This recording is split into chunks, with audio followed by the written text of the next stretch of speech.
Assalamualaikum warahmatullahi wabarakatuh. Waalaikumsalam warahmatullahi wabarakatuh. Pada hari ini saya akan membahas tentang RFID atau teknologi RFID. RFID singkatan dari Radio Frequency Identification, pengenal identitas dengan sinyal radio. Dari kata radio frekuensi kita dapat menduga bahwa sistem ini akan bekerja nanti tanpa kabel atau dengan sinyal radio. Apa sih RFID itu? RFID itu adalah teknologi yang mana menggunakan chip yang kemudian akan bisa berkomunikasi dengan sinyal radio chip tersebut dengan sensor RFID. Nah, dalam hal ini kita dalam dunia sehari-hari kita biasa menggunakan kartu flash barangkali. Ini keluaran Bank Mandiri yang kita gunakan untuk masuk ke halte busway atau bus Transjakarta, atau e-money ini yang keluaran Bank Mandiri gitu. Ini di dalamnya ada teknologi RFID. Begitu juga kartu yang kelihatannya kosong, ini sebenarnya ada mengandung teknologi RFID. Ini dia. Atau dia berbentuk kunci, gantungan kunci semacam ini ya. Ini di dalamnya juga bukan kosong, tetapi ada teknologi RFID-nya. Nah, seperti apa sih teknologi RFID itu?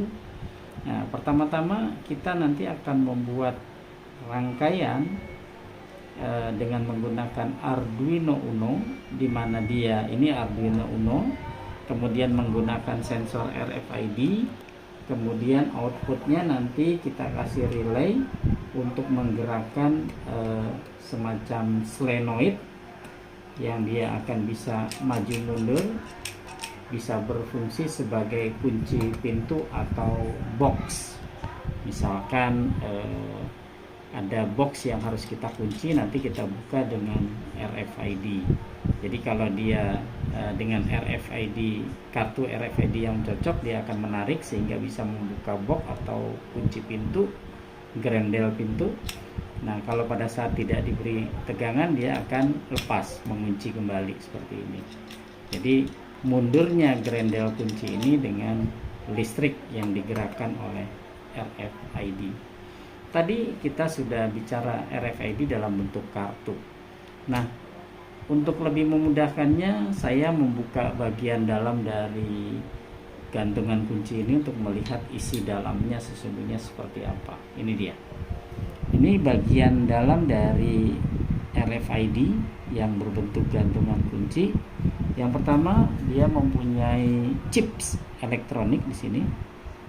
Chip elektronik ini ada memorinya, ada rangkaian elektroniknya yang bisa menerima sinyal radio. Nanti dari sinyal radio itu bisa dirubah, maksudnya sinyal radio itu bisa mengirim data atau dia menerima data. Nah, agar dia bisa menerima dan mengirim data, dia ada lilitan kawat yang melingkar ini. Sama dengan di kartu juga ada lilitan kawatnya.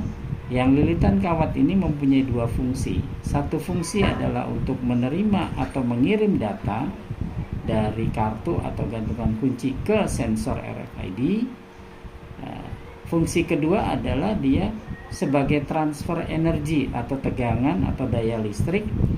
Ketika dia ditempelkan, maka listrik akan transfer lewat antena ini, lilitan kawat ini, kemudian dijadikan tegangan DC oleh chip ini, yang kemudian dia menghidupkan chip itu sendiri untuk bisa dia bekerja, baik menerima atau mengirim data. Jadi antena ini fungsinya dua, sebagai penerima atau pengirim data sekaligus sebagai pemberi daya listrik bagi chip itu. Jadi ketika ditempelkan, seketika chip itu mendapat daya dan dia bisa bekerja sesuai fungsinya. Nah, kemudian ini adalah sensor RFID.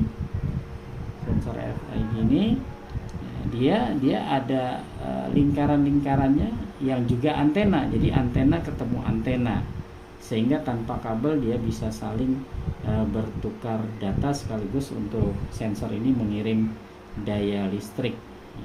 Dia dikendalikan oleh IC RFID ya, tipenya 522, menggunakan kristal dan komponen-komponen lainnya.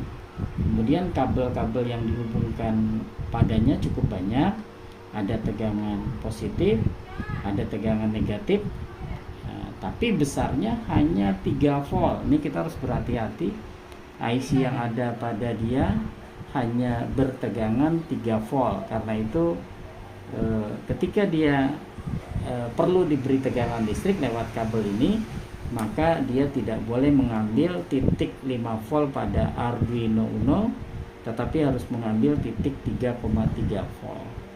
Pada Arduino Uno tersedia pin-pin yang menyediakan tegangan 5 volt dan 3,5 volt atau 3 volt.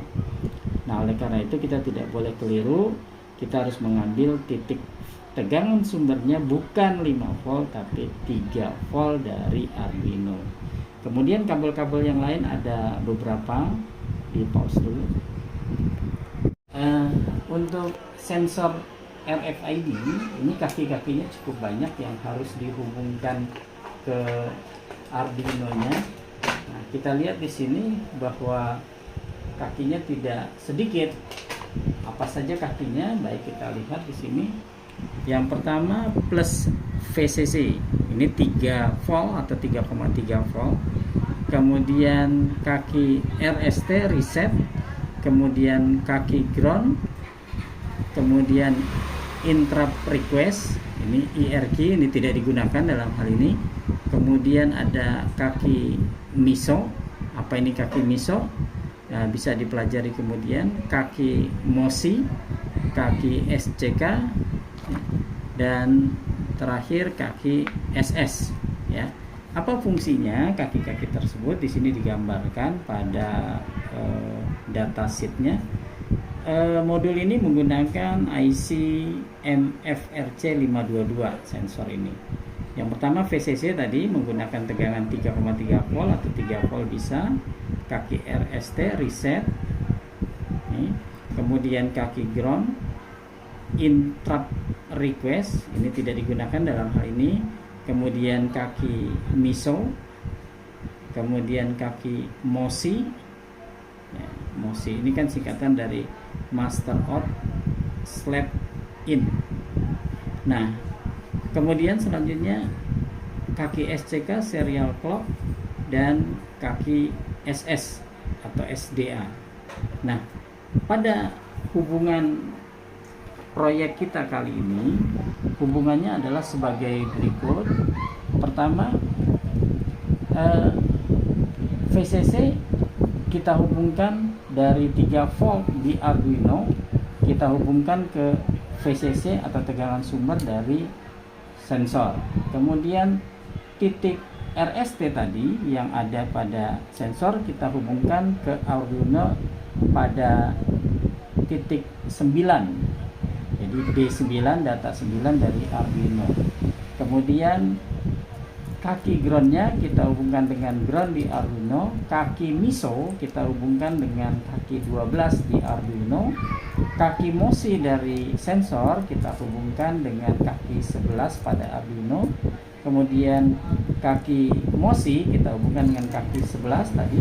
Kemudian kaki SCK dari sensor kita hubungkan ke kaki 13, dan kaki SS dari sensor kita hubungkan ke kaki 10. Kemudian output relay itu kita mengambil dari kaki 8.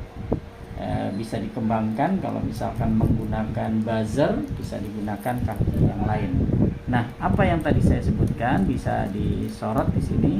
Inilah kaki-kaki yang digunakan pada sensor dihubungkan ke Arduino. Nah, bisa kita lihat sini VCC ke PCC tapi yang 3,3 volt, RST ke kaki 9, ground ke kaki ground, MISO ke kaki 12, MOSI ke kaki 11, SC ke kaki 13, kemudian SS ke kaki 10, dan output relay ke kaki 8.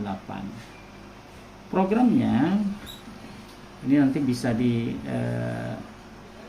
digambarkan di deskripsi ya, kakinya bisa di deskripsi, dimulai dengan include SPI, include MFRC 522.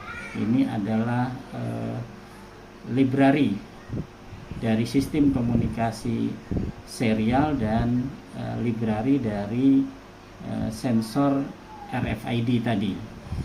Kemudian mendefinisikan SS pin pada pin 10 tadi atau SDA, kemudian RST pin reset ke pin 9, kemudian untuk kunci atau door lock-nya ke pin output kaki 8.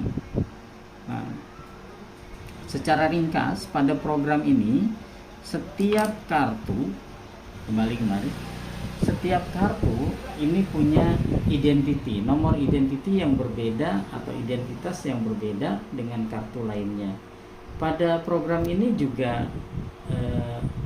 ada pembaca daripada ID kartu. Nanti kita baca ID-nya, kemudian nanti kita masukkan ke dalam program. Kalau ID-nya sudah kita baca, kita catat, kemudian kita masukkan di dalam program, maka hanya ID tersebutlah yang nanti dikenali dan bisa membuka kunci.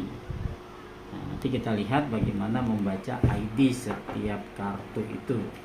Nah, baik, kemudian program-program ini cukup panjang, nanti bisa dibahas satu persatu pada pertemuan lain, baris demi baris apa fungsinya. Tetapi pada prinsipnya program ini pertama membaca kartu, kemudian yang kedua identitas kartunya kita catat dan kita masukkan ke dalam string program. Kalau sudah kita masukkan string program, maka kartu itu bisa dikenali sebagai kartu yang diizinkan. Baik, kita cobakan saja. Ini programnya kita upload, kita kirim ke Arduino Uno.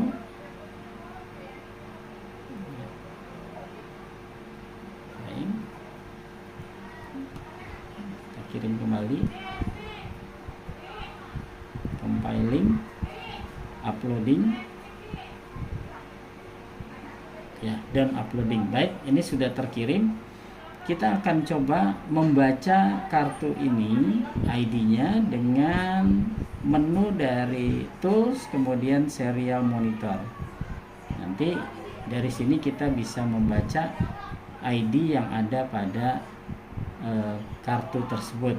Baik, kita clear dulu, kita lihat ya. Ini saya memiliki satu kartu. Kartu ini akan kita tempelkan pada sensor.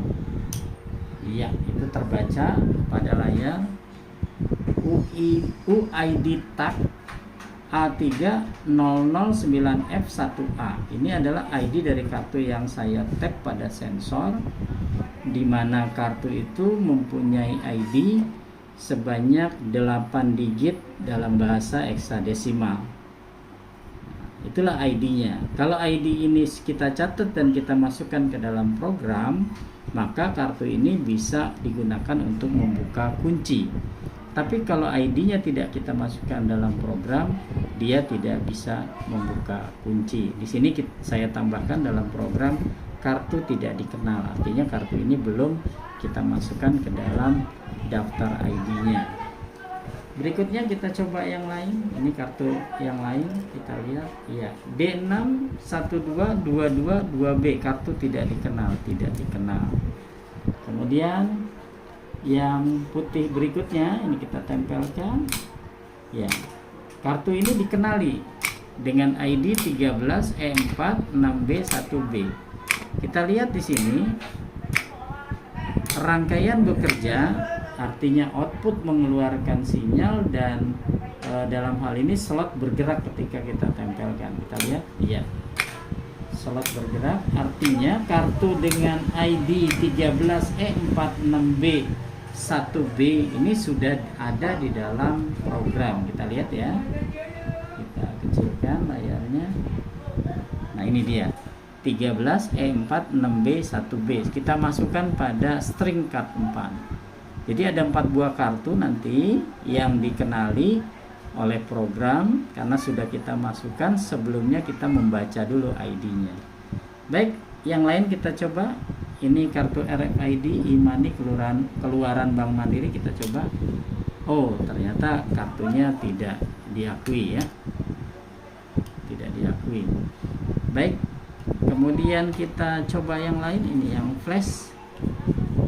Nah, ini terbaca ya. Di sana saya buat bacaan selamat datang bos gitu.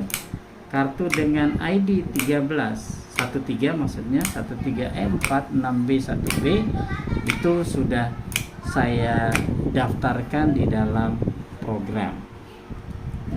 Lalu bagaimana yang berbentuk gantungan kunci? Ini gantungan kunci yang saya buka tadi, kita cobakan. Untuk ini dia sudah kita daftarkan, kita tempelkan. Ya, dia bisa menarik grendel kunci dengan ID 13E46B1B. Ya, kalau kita tempelkan dia bisa menarik grendel. Yang ini bagaimana? Kita coba.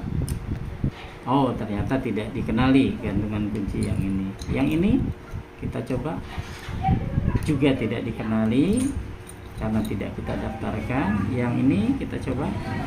Nah, ini dikenali. Jadi dalam hal ini hanya ada 4 kartu, 2 kartu ya, 2 kartu dan 2 gantungan kunci maksudnya. Yang ID-nya kita daftarkan di sini ada 4 kartu, atau dalam hal ini bentuknya 2 buah gantungan kunci dan 2 kartu.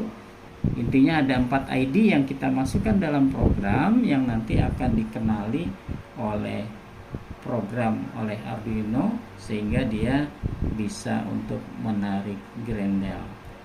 Nah, dalam hal ini penerapannya di mana? Banyak sekali ya, bisa untuk penerapan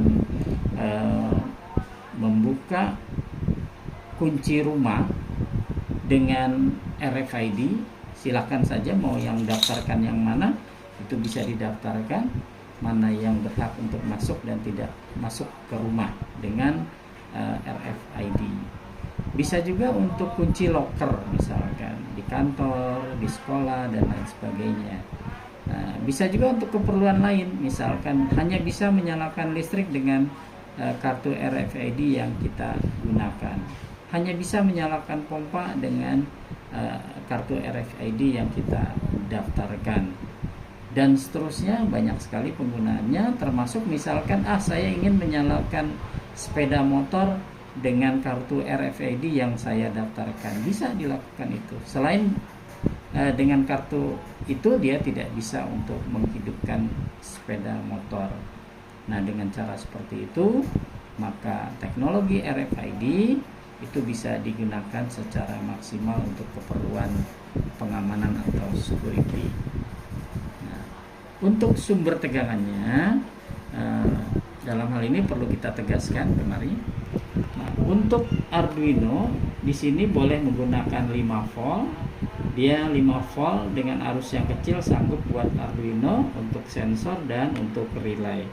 Tetapi untuk grendelnya ini dia mempunyai spesifikasi 12 volt, sehingga kita harus menggunakan sumber tegangan lain dengan kemampuan arus yang memadai. Ini kalau kita tap ya, butuh arus 12 dengan tegangan 12 volt, membutuhkan arus 0,8 ampere. Jadi tentu grendel ini tidak bisa mengambil tegangan dari Arduino, jadi harus menggunakan sumber tegangan lain. Kalau di sepeda motor bagaimana? Cukup kalau dia menggunakan grendel, tapi sepeda motor tidak untuk digunakan grendel, tapi akan digunakan kabel-kabel buat menyalakan motor. Kita harus belajar pengkabelan dari sepeda motor atau mobil, sehingga kita tahu mana yang digunakan untuk memutus atau menyambung kelistrikan. Ya, tidak kita gunakan grendel memang, tapi bisa untuk relaynya di sini, bisa untuk memutus atau menyambung kelistrikan di sepeda motor, sehingga sepeda motor hanya bisa hidup dengan kartu RFID. Kalau dilihat dari jarak, ini sebenarnya kartu RFID cukup mumpuni ya, tidak harus ditempel benar. Ini kita cobakan dengan jarak yang misalkan 1 cm ini masih terbaca, transfer dasarnya masih memungkinkan. Ini tidak saya tempel betul, hanya ada jarak sekitar 1 cm masih bisa bekerja. Sehingga kalau misalkan sensornya di dalam bodi sepeda motor terhalang oleh plastik bodi sepeda motor, maka dia masih bisa tembus kira-kira ya jangan lebih dari 1 cm lah. Nanti prakteknya bisa dicoba-coba oleh rekan-rekan jarak berapa yang efektif untuk sensor dan kartunya. Nah, di sini bisa dikembangkan, boleh pakai kartu, boleh pakai gantungan kunci. Ketika kita membeli sensor, biasanya kita diberikan 1 kartu kosong dan diberikan 1 buah gantungan kunci biasanya, tergantung pada paket penjualannya. Kira-kira itu penggunaan dari RFID. Sedemikian rupa bisa kita manfaatkan untuk berbagai keperluan sesuai dengan keinginan kita. Terima kasih. Nanti mengenai programnya bisa kita bagikan di deskripsi. Terima kasih. Wassalamualaikum warahmatullahi wabarakatuh. Assalamualaikum.